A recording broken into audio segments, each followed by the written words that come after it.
Et d'ailleurs, on reste en politique provinciale parce qu'on note une montée spectaculaire du souverainisme chez les plus jeunes.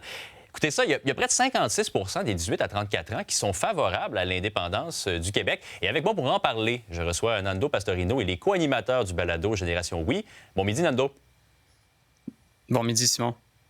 Bon, d'abord, juste pour cadrer, pourquoi, de votre côté, vous souhaitez l'indépendance du Québec? Bien, pour moi, l'indépendance du Québec, c'est avant tout un projet démocratique. La question fondamentale, c'est qui doit décider pour nous des politiques publiques qui vont nous impacter. Nous, à Génération Oui, on croit que les Québécois doivent avoir l'ensemble de leur pouvoir pour prendre en main leur destin. Et on n'a pas besoin de le partager avec un corps politique étranger comme des Ontariens, des gens de Colombie-Britannique. Et il semble qu'une bonne partie de la génération Z soit aussi dans la génération Oui, comme vous la qualifiez. Comment on explique ça? Il y aurait toutes sortes de causes. Je ne suis pas l'analyste de tout ça. Il y a un mouvement international qui parle de ça, mais je pense que fondamentalement, en tout cas, ma perception, puis les gens qui m'entourent, c'est que ma génération est une génération qui a beaucoup d'espoir, même si on parle beaucoup de cynisme, mais il y a aussi beaucoup d'espoir puis beaucoup d'ambition. On pense qu'on est capable de changer les choses. On pense qu'on peut avoir un avenir meilleur. Puis moi, personnellement, s'il y a une chose qui me préoccupe, c'est de laisser un avenir meilleur à mon enfant. C'est quelque chose qui m'obsède.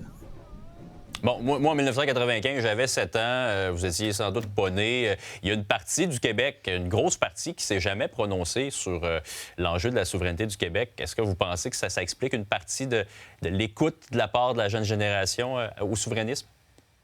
Ben oui, en fait, au Québec, on est majoritaire, les gens qui ne se sont pas prononcés sur un référendum. Donc, je pense que c'est sûr que ça joue. Il y a beaucoup de gens qui vont on en reçoit beaucoup des commentaires de fédéralistes, des gens qui sont en questionnement aussi sur nos réseaux sociaux. Puis quelque chose qui revient souvent, c'est de nous dire ah, encore un troisième référendum. Oui, mais pour moi, c'est le premier. Puis pour toute ma génération, puis pour la majorité de la population québécoise, c'est le premier. On ne s'est jamais prononcé. Avez-vous l'impression que les Québécois ont encore peur de la menace, entre guillemets, d'un référendum? Écoutez, c'est une question. Effectivement, il y a de la peur, puis il faut l'entendre, il faut l'écouter. Nous, on a fait un gros travail, par exemple. Il y a toute une frange des gens plus de droite économique, plus libéral, plus libertarien même, certains vont l'accepter, qui ont peur d'un État omnipotent. Notre travail, nous, à Génération Oui, c'est d'écouter les peurs, d'écouter les arguments. On n'est pas là pour convaincre les gens. Ce qu'on veut, c'est proposer notre discours, leur montrer qu'on est à l'écoute, puis qu'on a des vraies positions, puis des vraies réponses aux vrais enjeux. Nando, ça a été un plaisir. Au revoir. Merci beaucoup.